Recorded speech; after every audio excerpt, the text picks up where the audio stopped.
We know that the big, bold commercials like this one reach the masses, but what if your advertising budget doesn't have such deep pockets? Well, don't worry, there's a way to get your name out there in a cost-effective and creative way. And Advice Interactive Group has these solutions that can transform your business into a solid success.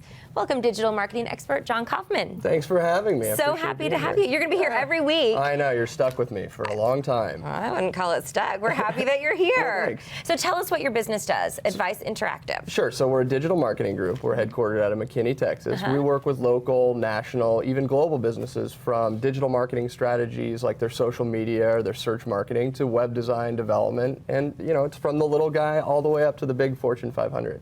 So you're here so that people, I mean, this is a really cool opportunity for our audience because they can write in and ask you questions and really kind of get advice from you. Absolutely, and that's what the goal is, right? Yeah. We don't want to just sit here and lecture every week. We want people to actually come onto our page, come onto D-Living, and ask us questions about what's going on in their business and what they're interested in, what they're looking to do, whether they're an individual with a passion or a company that's growing in the Dallas area. And you have a really big talent base at your office. Like, tell us what's every day like at your office? It's fun. I mean, you can really liken it to the Google-esque atmosphere, right? Yeah. It's a technology space. We're actually building our new space right now, which will be done soon. So Very a large cool. kind of tech place. We, throw balls around, play ping pong, and do all the things that you'd imagine. Well, you'd have to come to our office to see. But you really do. Like, I think that's so cool. It's fun. It's a really relaxed atmosphere, and we have a really good time doing it. We have a ping pong table here. Maybe you can give me a little lesson afterwards. Absolutely. Yeah. Sure. So in the segments we're going to talk. We're going to take Q&A. We already got a few tweets with questions from people. Absolutely. That I'm hoping we can take a look at, and maybe you can kind of answer them. Sure. So here's our first one.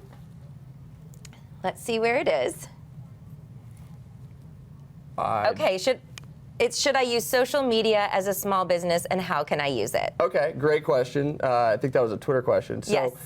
Absolutely, you can use it as a small business. You could use it as an individual, but don't use it to lecture people. Don't use it to pitch. Use it to listen to an audience. Use it to listen to the people that actually buy your products or buy similar products, buy other types of products from similar industries, and see what they have to say about what they like, what they don't like, and then engage in a conversation with those people. Don't just get on Facebook. Don't just get on Twitter because you think you're going to go sell a bunch of products. It's never going to happen like that, and it's not something that you really should focus on. I'm so happy to hear you say that because I think it's so interesting the way you can really with social media have direct access to your clients in ways that maybe you can't have through other mediums. Absolutely. Through a commercial, we can't hear, if you run a commercial, you can't hear what people are saying to the television or to their person sitting next to them in response. Exactly, and you can hear what they're saying. You can do things whether from a customer service standpoint or even just from a listening standpoint and actually do what they're asking of you, right? We had a problem here. Okay, we understand you had a problem. Let's see if we can't fix it. Let's make the experience better.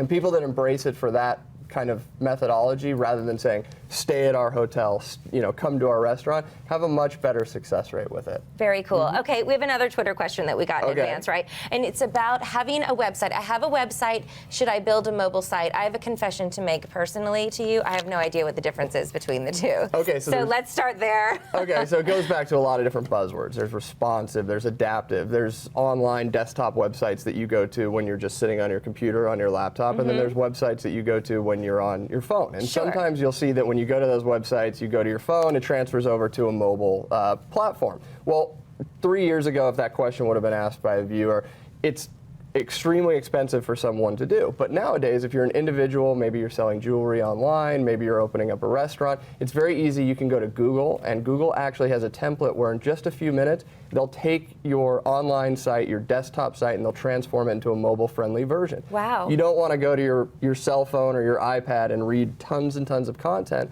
that you'd ordinarily look at on a desktop setting. So it's a really, really easy, cost-effective way for individuals or small businesses to use. Very cool. I want to get your take on some of these big bold commercials. Okay, From the Beyonce concert. Can we call it that? The first one is the GoDaddy commercial, which this one had some people, up in arms. But I'm curious what your opinion was on it. So there's a survey that's done about 45 minutes after this ad, and there was a lot of negative content about, what was actually happening. Is this geek famous? Is this something that should be aired on TV? Right. Well, GoDaddy's infamous for this, right? They spent their first investment starting the company in an actual Super Bowl ad. That was all the money money that they had, and it worked out for them. Actually, with this commercial, they had one of their, in fact, they had their biggest sales day that they've ever had after this Super Bowl ad aired. And they spent $3 million compared to a commercial we'll look at in a minute, which is the Anheuser-Busch commercial, which was wonderful. But that was a $14 million commercial versus a $3 million commercial, and people are still talking about the GoDaddy I was just about to say, we're still talking about it, and it might not have appealed to women, maybe more to men. Absolutely. And really quickly,